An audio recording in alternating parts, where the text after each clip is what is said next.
I'm going to speak a moment about tithing. I was speaking to someone who recently has had financial setbacks, and one of the first responses to that financial setback was to stop tithing. And I was trying to explain to the person why that's such a really, really bad idea. And I wasn't successful, because the response I kept getting was, well, I don't have enough money now. And my answer was, well, that's why tithing, which is a percentage of whatever you have, is so much more dynamic than just giving money away. Because then if you have very little money, you give very little, but you still give the same percentage of what you have. That's why Moses, it came from the Old Testament is the first time it's written, where it was one of the commandments that Moses brought back. A tithe of everything you have goes to the temple, is how he put it.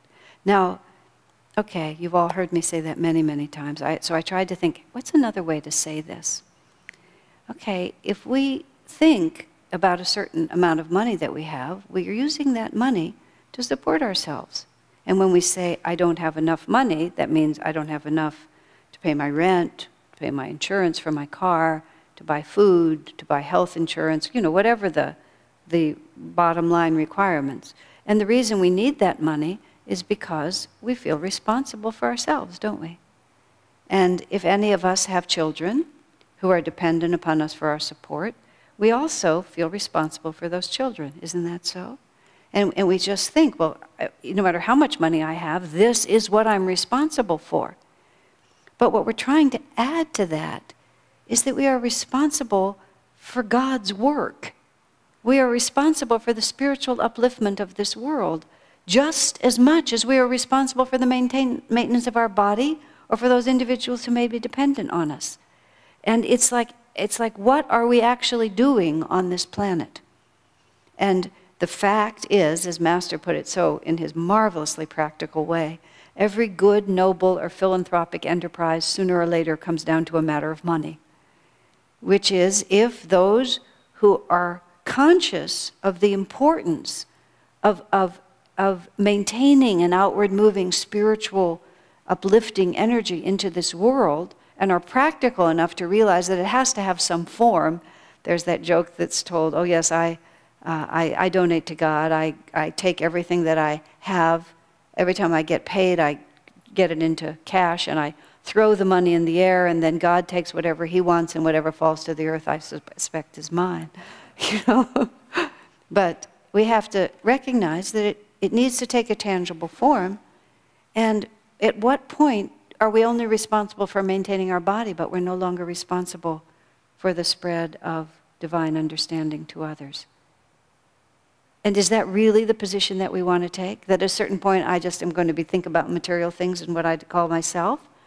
Or is the bottom line of my responsibilities, does it also include the uplifting of others in a spiritual way? And you see, that's the principle of tithing, and that's why it's so powerful, is that this is just a fundamental responsibility that I have. So 10% goes to that. And if that means that with the 90%, I have only 2 meals a day instead of 3, it's like I would take the money, the food out of my mouth before I take it out of the mouths of my children.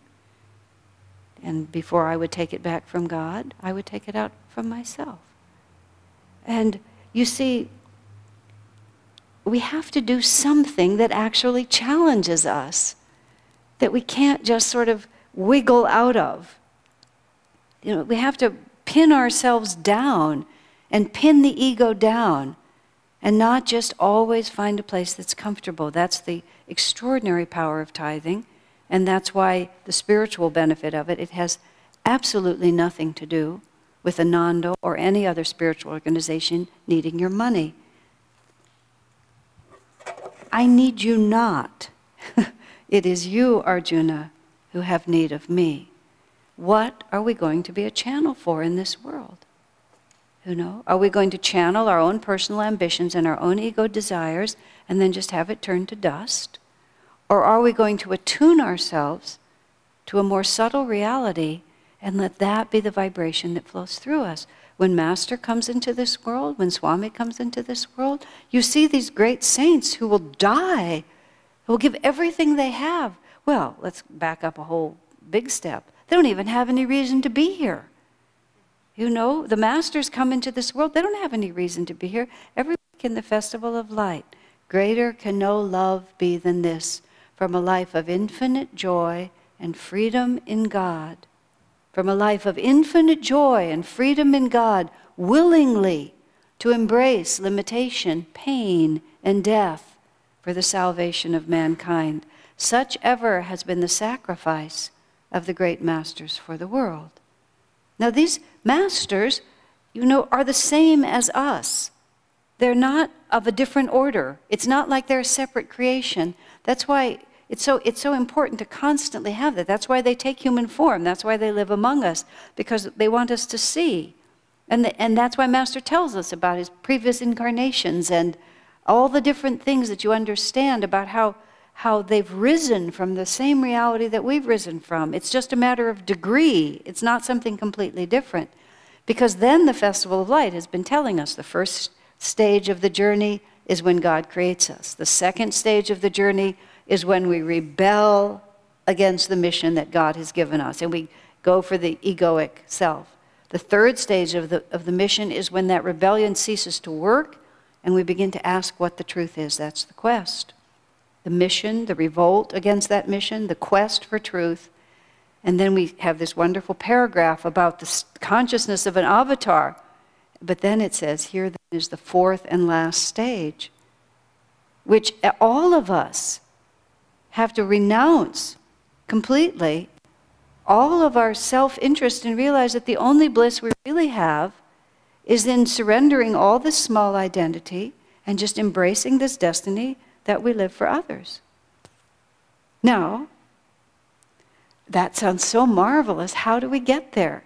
So Moses says something really simple, like take every 10th one of your sheaves of wheat and every 10th one of your goats and give it to the temple.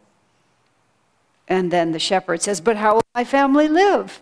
Moses says, do it, you know, because that's sacrificing everything. And that was why I was working so hard with this individual to get them to understand, but you've promised this to God.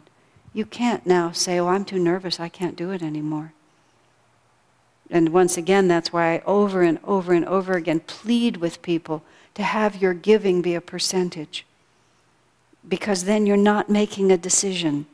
It's whatever God gives you, you give a portion of it back. You don't stop and ever ask yourself whether I can afford it. It's not extra money, it never belongs to you. 90% is yours, 10% is God's. It's the fee we pay.